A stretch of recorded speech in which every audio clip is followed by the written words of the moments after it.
इसी जंगल में रहने वाली गोरी कवि बहुत बुरी कवि थी। वह किसी से भी बनाकर नहीं रखती। वह हमेशा दूसरों से लड़ाई करती, दूसरों का हक खाती और दूसरों को तंग करके उसे सुकून मिलता। गोरी कवि के घर के आसपास जितने भी फलदार पेड़ थे, वह किसी भी पेड़ से किसी को फल नहीं खाने देती थी। ओए मोटी चोंच वाले तोते, निकल निकल यहाँ से। यह पेड़ मेरा है और इस पेड़ के फल भी मेरे हैं। जहाँ भी जाओ वह पेड़ तुम्हारा ही होता है। हम पक्षी कहाँ जाएं? इस पेड़ पर कोई तुम्हारा नाम लिखा हुआ है। नाम नहीं लिखा तो क्या हुआ, मैं लिखवा दूंगी नाम। अभी तो भाग यहाँ से। मिट्ठू तोता रोता हुआ वहाँ से चला जाता है। ये मोटी चोंच वाला बात तो ठीक करके गया है। क्यों ना मैं इन सारे फलदार पेड़ों पर अपना नाम लिखवा दूं, फिर सभी को देखने से ही पता चल जाएगा कि यह पेड़ गोरी कवि के हैं। यह सोचकर गोरी कवि बढ़ई पक्षी चाचा चमचम के पास जाती है। चाचा चमचम, मुझे लकड़ी की 5 तख्ती बना कर दो और उन पर मेरा नाम लिख दो। ये तख्ती बुलबुल ने बनवाई थी। देखो, इस तरह की तख्ती बना देता हूँ। मैं तुझे भी 5 दाने एक तख्ती के लूँगा। चाचा जी, मेरा नाम थोड़ा मोटा करके लिखना। फिर गोरी कवि चाचा चमचम से अपने नाम की नेम प्लेट्स बनवाकर एक बेरी के पेड़ पर लगा देती है, एक अमरूद के पेड़ पर, एक संतरे के पेड़ पर और एक मीठे फल के पेड़ पर लगा देती है। दूसरे दिन चिड़िया जब अपना भोजन लेने आती है तो वह अमरूद के पेड़ पर जाकर बैठती है। गोरी, इस पेड़ पर गोरी का नाम क्यों लिखा हुआ है? पीछे से गोरी कवि भी आ जाती है, इसीलिए कि यह सारे पेड़ मेरे हैं। जिस जिस पेड़ पर मेरा नाम लिखा हुआ है वह सारे पेड़ मेरे हैं। गोरी बहन, इस जंगल के सभी पेड़ पौधे हमारे लिए सजे हैं। अगर तुम ऐसे ही इन पेड़ों पर कब्जा कर लोगी तो दूसरे पक्षी कहाँ जाएंगे? मेरी तरफ से जाए भाड़ में। मैं किसी को अपने पेड़ों से फल नहीं खाने दूंगी। जो कह दिया सो कह दिया। गोरी कवि से सभी पक्षी बहुत परेशान हो जाते हैं।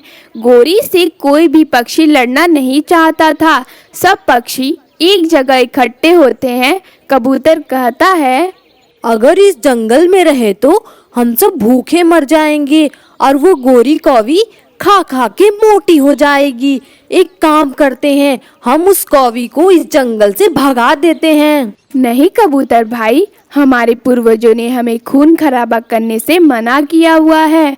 लड़ाई करने से कुछ हासिल नहीं होगा। हम सब किसी दूसरे जंगल में चले जाते हैं, किसी ऐसे जंगल में जहाँ खेत हो, अनाज हो और फल भी।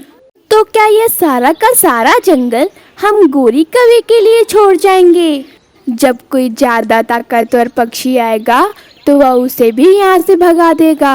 फिर वह सब पक्षी जंगल छोड़ने का फैसला करते हैं। गुड़िया बेटी, अपना सामान बांध लो, हम दूसरे जंगल जा रहे हैं।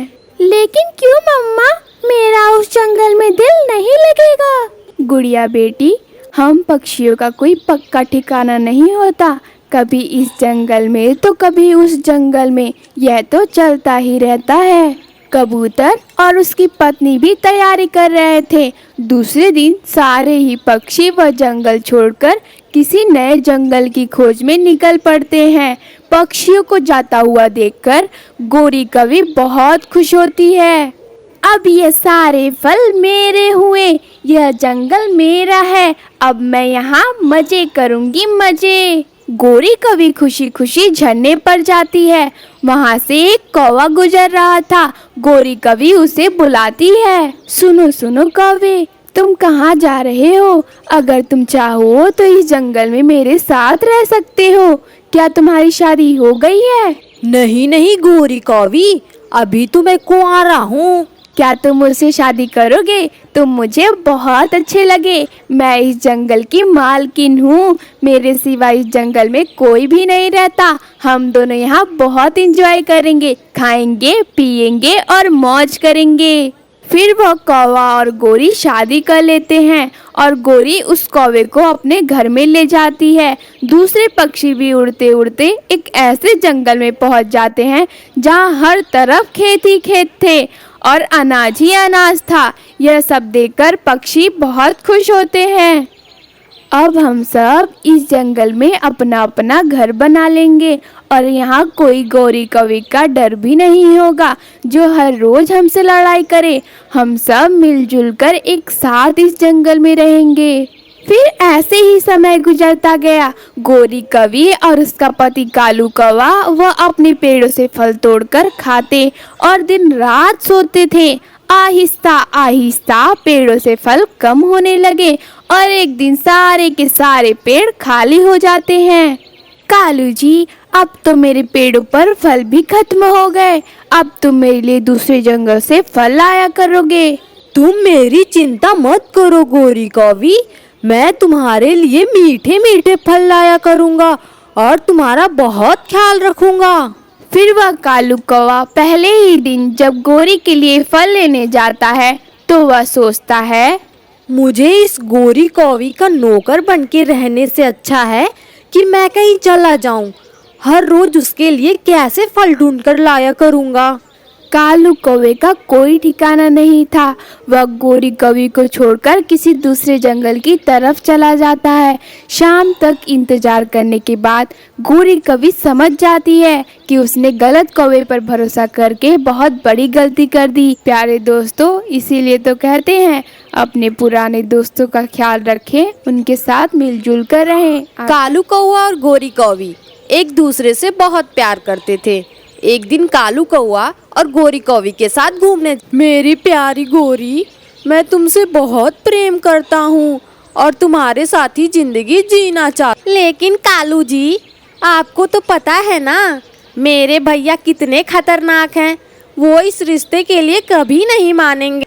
तो क्या हुआ गोरी, हम इस कदर से आपसे प्रेम करना तो नहीं ना छोड़ सकते हैं और घर वाले थोड़ी मानते हैं, उन्हें मनाना। कालू जी, आप बात तो सही कह रहे हैं, मैं भी आपके बिना नहीं रह सकती। हम पूरी कोशिश करेंगे, हमारे घर वाले मान जाएंगे हमारी शादी के लिए।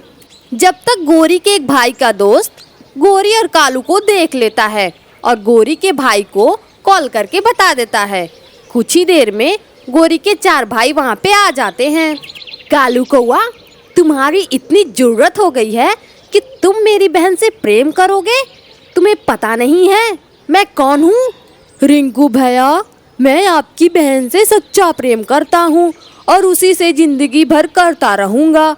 और गोरी भी मुझसे उतना ही प्रेम करती है। हम दोनों शादी करना चाहते हैं। मेरी बहन से शादी, वो भी तुमसे? कभी नहीं, मैं ऐसा कभी होने नहीं दूंगा। तुम्हारे जैसे गरीब कौवा, मेरी बहन से शादी होगी, मेरी पूरी पक्षियों में बहुत बेइज्जती हो जाएगी। मैं गरीब हूँ तो क्या हुआ, मैं आपकी बहन को बहुत खुश रखूँगा। मैं दिन रात मेहनत करूँगा, लेकिन आपकी बहन को किसी भी चीज़ की कमी नहीं होने दूंगा। चुप चुप कर काले कौवे, बहुत बोल रहा है तू ऐसे नहीं मानेगा। रिंकू ये कहकर कालू कौवा को पीटने लगता। गोरी के 3 और भाई कालू कौवा को पीटने लगते हैं, लेकिन कालू है कि मानता ही नहीं। गोरी के सब भाई गोरी को लेकर घर चले आते हैं और घर में बंद कर देते हैं। भैया, मैं कालू जी से प्रेम करती हूँ। भैया, ऐसा मत करो ना, प्लीज़ हमें अलग मत करो, मैं मर जाऊंगी। चुप कर गोरी, वैसे भी तूने हमारी बहुत बेइज्जती करा दी है। आगे तू मेरी बहन नहीं होती तो मैं तुझे मार देता। अब रह इस घर में बंद कुछ दिन, अकेले इस घर में बंद रहेगी तो सारा प्रेम का भूत तेरे सर से उतर जाएगा। गोरी बहुत रोने लगती है। तभी कुछ पक्षी ये सारी बातें सुन लेते हैं और गोरी पे दया खाके उसकी मदद करते हैं। गोरी की मदद के लिए चिड़िया आती है। गोरी बहन, क्या हुआ, तुम रो मत। कालू कौवा से तो हम सब मिल ही लिए हैं, वो बहुत अच्छा है। तुम्हारे भैया तुम्हारी शादी के लिए नहीं मान रहे हैं, लेकिन मुझे विश्वास है वो एक दिन जरूर कालू कौवा को अपना लेंगे। चिड़िया बहन, भैया कालू जी को बहुत पीटे हैं, प्लीज़ कालू को देखाओ, वो ठीक तो है। चिड़िया गोरी की बात सुनती है और वहाँ से उड़कर कालू के पास जाती है। कालू भैया, आप ठीक तो हैं? ज़्यादा चोट तो नहीं ना आई? गोरी बहुत परेशान हो रही थी। अब गोरी के पास से आ रही हैं, वो कैसी है? उसके भैया ने उसे कुछ किया तो नहीं ना? हम एक दूसरे से बहुत प्रेम करते हैं, लेकिन रिंकू भैया हमारी शादी के लिए नहीं मान रहे हैं। कालू भैया, आप परेशान मत होइए, हम सब आपके साथ हैं और हम आपकी शादी गोरी से ज़रूर कराएंगे। लेकिन कैसे? वो तो गोरी को अब घर से निकलने ही नहीं देंगे। आप ये सब हम पे छोड़ दीजिए कालू भैया, हम कोई ना कोई रास्ता जरूर निकाल लेंगे। आप बस शादी की तैयारी शुरू कीजिए। ये कहकर चिड़िया और कबूतर बुलबुल के पास जाते हैं। कबूतर भैया साहब, आपको तो पता है गोरी कौवी और कालू कौवा दोनों एक दूसरे से प्रेम करते हैं, लेकिन गोरी कौवी के भैया उन दोनों को रिश्ते के लिए मना कर रहे हैं। गोरी कौवी को घर में बंद कर दिए हैं। चिड़िया बहन, हम उन दोनों की तो मदद कर देंगे, लेकिन रिंकू कौवे के बारे में तो पता ही है ना, उससे दुश्मनी लेना अंजाम बहुत बुरा होता है। एक बार उल्लू भैया और कल्लू रिंकू कौवे से बहस हो रहा था, उसी पे रिंकू कल्लू को गुस्से में मार डाला। अब जो भी हो, मैंने कालू भैया को बोल दिया है वो शादी की तैयारी शुरू करे, बाकी हम सब संभाल लेंगे। और वैसे भी हम नहीं मदद करेंगे उन दोनों की तो कौन करेगा? कालू तो मेरा दोस्त है। चलो अब जो भी होगा देखा जाएगा, लेकिन हम करेंगे क्या? कालू भैया देखिए, मैं जा रही हूँ गोरी के घर, कुछ बहाना कर दूंगी, मुझे दूसरे जंगल दवा लेने जानी है। रिंकू भैया मेरी बात कभी नहीं टालेंगे, मैं गोरी कौवी को झरने के पास ले आऊंगी, आप कालू भैया को वहाँ लेते आइएगा, फिर हम सब पंडित तोता के पास चलेंगे, उन दोनों की शादी करा देंगे। ये तो बहुत अच्छा आइडिया है चिड़िया, अब देर नहीं करते हैं, तुम गोरी कौवी को ले आओ, मैं कालू कौवा के पास जाता हूँ। फिर वो दोनों वहाँ से उड़ते हुए निकल जाते हैं। चिड़िया गोरी के घर जाती है और कबूतर कालू के पास जाता है। अरे ओ गोरी बहन, तुम ठीक तो हो ना? अच्छा सुनो, आज तुम्हारी शादी कालू कौवे से होगी, और जाओ जो भी जरूरत का सामान हो अपना रख लो। लेकिन भैया मुझे घर से बाहर नहीं जाने देंगे। ये सब तुम मत सोचो, हम सब ने पूरा प्लान बना लिया है। और रिंकू भैया कहाँ हैं? भैया बाहर वाले आम के पेड़ के पास बैठे हुए हैं। चिड़िया बहन संभल के जाना, रिंकू भैया को बिल्कुल भी पता ना चल पाए। चिड़िया रिंकू कौवे के पास जाती है। रिंकू भैया मेरी तबीयत खराब है, उसके लिए बुलबुल डॉक्टर के पास दवा लेने जाना है, मैं अकेली कैसे जाऊं? प्लीज़ आप गोरी को मेरे साथ जाने दे भैया, हम दवा लेकर तुरंत आ जाएंगे। ठीक है चिड़िया, लेकिन एक बात ध्यान रहे, दवा लेकर तुरंत घर आ जाना, अगर कुछ भी इधर उधर हुआ तो तुम्हारी खैर नहीं। जी रिंकू भैया, आप चिंता मत कीजिए, मैं हूँ ना। ये कहकर चिड़िया गोरी को लेकर झरने के पास जाती है। वहाँ पे कबूतर और कालू कौवा भी आते हैं। फिर वो चारों उड़ते हुए तोता पंडित के पास जाते हैं। तोता जी, हमें शादी करनी है, हम भाग के आए हैं, जल्दी से हमारी शादी करा दीजिए। शादी संपन्न हुई, आज से आप दोनों पति पत्नी बन गए। दूसरी ओर चिड़िया और गोरी को आने में काफी देर होने पे रिंकू परेशान हो जाता है और उन्हें ढूंढने निकल जाता है। कुछ दूर जाने पे वो देखता है कालू और गोरी शादी कर लिए। फिर वो उन दोनों के पास जाता है। गोरी, तुमने ये क्या कर लिया? मैंने तुम्हें मना किया था ना, मैं कालू कौवे से तुम्हारी शादी नहीं कराऊंगा, तो तुमने मेरे मना करने के बावजूद भी कालू कौवे से शादी कर ली। मैं कालू कौवा को नहीं छोड़ूंगा, मार डालूंगा इसे। भैया मैंने आपको कितना समझाई थी कि मैं कालू जी से प्यार करती हूँ, लेकिन आपने मेरी एक नहीं सुनी, इसलिए मैं आपकी मर्जी के खिलाफ जाकर शादी कर ली। अगर आप मेरे कालू जी को मार देंगे तो मुझे भी मार दीजिए, मैं क्या करूँगी जिंदा रहकर। रिंकू भैया अगर आप मान जाते तो ऐसा कभी नहीं होता, और दो प्यार करने वालों को कौन रोक पाता है जो आप रोक रहे थे। गोरी कौवे और चिड़िया की यह बात सुनकर रिंकू कौवे को एहसास होता है कि किसी को बंद करके नहीं रख सकते हैं। फिर वह उन दोनों को अपना लेता है।